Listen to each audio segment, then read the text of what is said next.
As the season of deals approaches, most of us are wondering what games we should keep an eye on.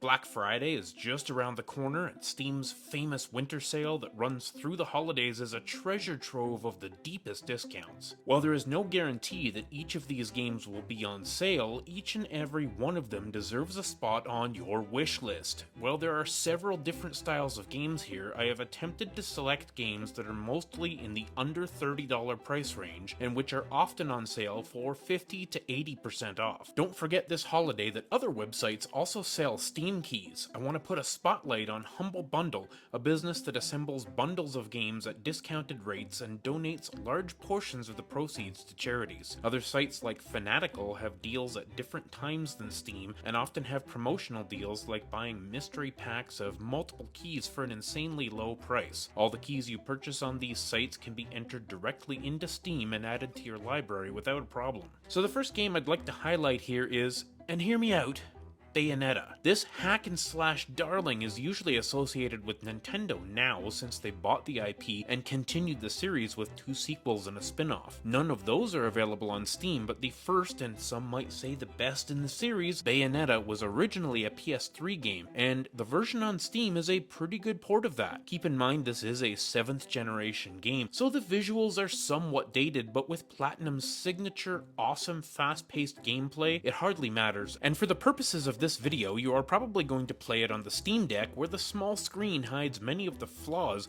while offering a flawless 60 frames per second, which is really nice for this kind of game.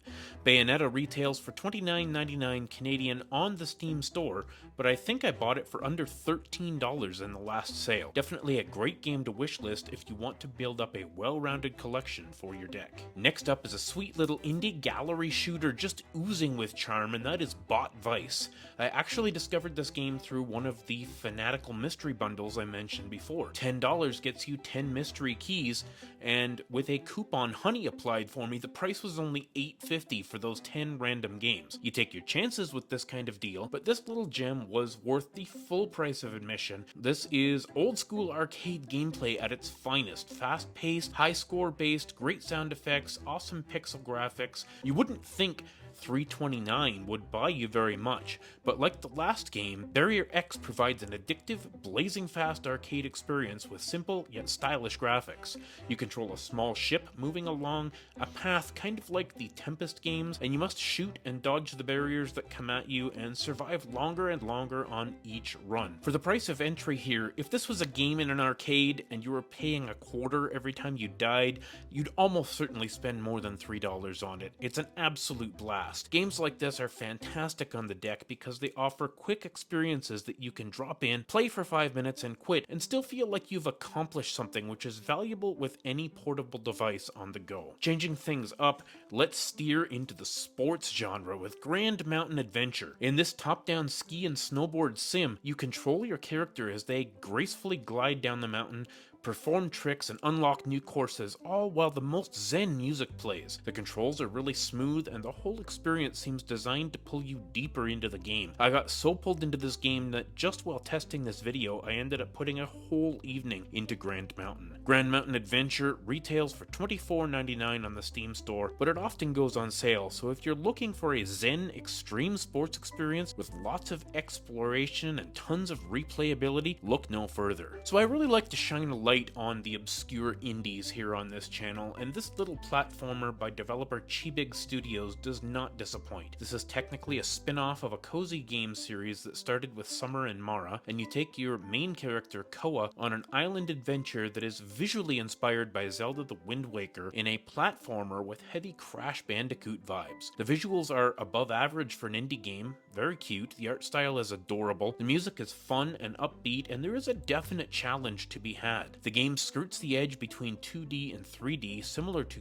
Crash Bandicoot, and even evoking Klonoa vibes in some sections. You get sort of a 2D gameplay in a 3D environment, which I really love. If you're looking for a great indie platformer with lots of heart, this is probably the best one that has come out this year. Now, the newest game on this list just released a week ago as of the recording of this video. Little Goody Two Shoes is an indie game that was published by Square Enix. Clearly Clearly, they saw the quality at play in this title and perhaps wanted to push it over the finish line. This is a game you really have to experience firsthand. Any synopsis I could give would not do the overall experience justice. Loosely, this is a narrative-heavy adventure game with horror elements by night and life sim elements by day. It has equal parts cozy and challenge, with tons of arcade-style minigames to serve as the daily life sim challenges, and creepy worlds to explore with hints of Alice in Wonderland, The Wizard of Oz, and a sort of a Castlevania vibe in some sections. There is also a dating sim element and a trust-suspicion system, as you apparently try to convince your local townsfolk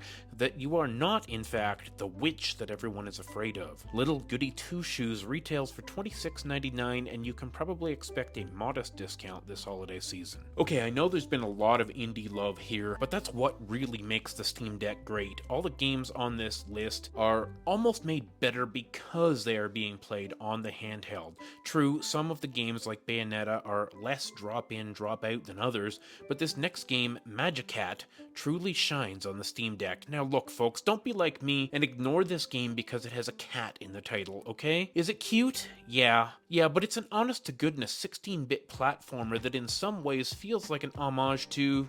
oh heck, it's a complete ripoff of Super Mario World on the SNES, but you know, this little kitty brings enough to the table to warrant the $6.49 price tag. You know what, don't even bother to wishlist this, just buy it now. It has neat mechanics like having to earn your checkpoints by finding collectibles. Your little kitty has a curving fireball weapon similar to Mario's fireball. By default, you have it all the time, and a neat little fluttering mechanic at the end of your jumps for some extra glide. The visuals are very familiar, but kinda unique too, and the sound is as good as any of the best chiptune soundtracks out there. Give it a try. Alright, let's shift gears and look at a couple of simulation games. The 2-Point games are on virtually every platform known to man, and with good reason.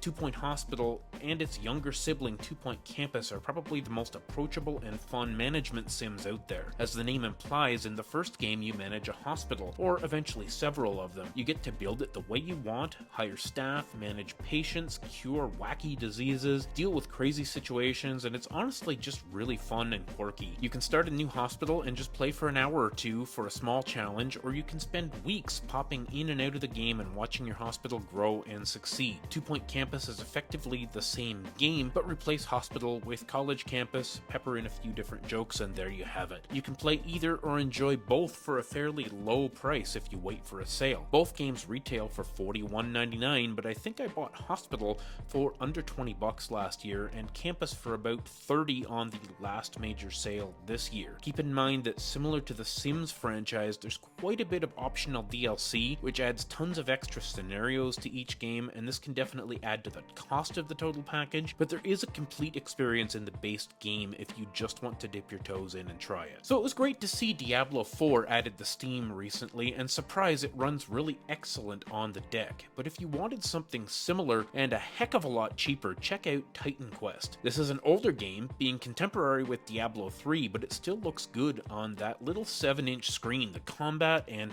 loot mechanics are similar enough to Diablo that it would be fair to call this a Diablo clone, but it does enough to differentiate itself and make it stand on its own 2 feet. Set in a loosely Greek-Roman mythology universe, it has a pretty rich story and better than average voice acting. The top-down combat can be customized with many different weapons and classes, and while being a little less refined than Diablo 3, is still pretty smooth and engaging. Titan Quest is regularly priced at $25.99 in the Steam store, but I just bought it this past week for $6.49. It's also interesting to note that a sequel, Titan Quest II, will be releasing soon, set in the same universe of Greek mythology, and you might want to go back and experience the first game before the next one comes out. Alright, so imagine your girlfriend has been kidnapped by an evil wizard, and he turned you into a deformed monkey. Now you have to go bananas trying to save her and get yourself turned back into a human. Enter Toki, a remake of an 80s arcade game with new visuals and a rearranged score, but the same frantic high-score level-based run and gun platforming. The visuals are really beautiful here for such a small game, another priority when recommending games on a handheld device, and I found this game really addictive. I loaded it up the other day just to refresh my memory before making this video, and I ended up playing it for over 2 hours. This actually happened with several games on this list, which is why it takes me weeks to get a video like this made. Arcade-style games like this are maybe not for everyone. They can be frustratingly difficult in a very different way than something like a Souls game. These types of games you have to try over and over and get a little farther each time as you discover the patterns and memorize the hazards. Toki retails for $22.79, but it's a great game to wishlist because I often see it on sale on various storefronts for like $5 or $6. The last game on today's list is one I have been waiting to dive into since it released a couple of years ago. Man, time flies. This game is heavily inspired by Animal Crossing to the point of being accused of being a clone, and that's probably not as bad as it sounds. Nintendo basically abandoned Animal Crossing New Horizons, a game that sold over 40 million copies. New Horizons was basically the game of the pandemic. That 2020 gear was literally saved by Tom Nook and friends. But all things must come to an end, and that left millions of new cozy gamers looking for something new to play. Enter Hako Life, where you move into a new town, build a house, engage with cute animal neighbors, pick flowers, chop trees, do little crafting projects for your neighbors. Sound familiar?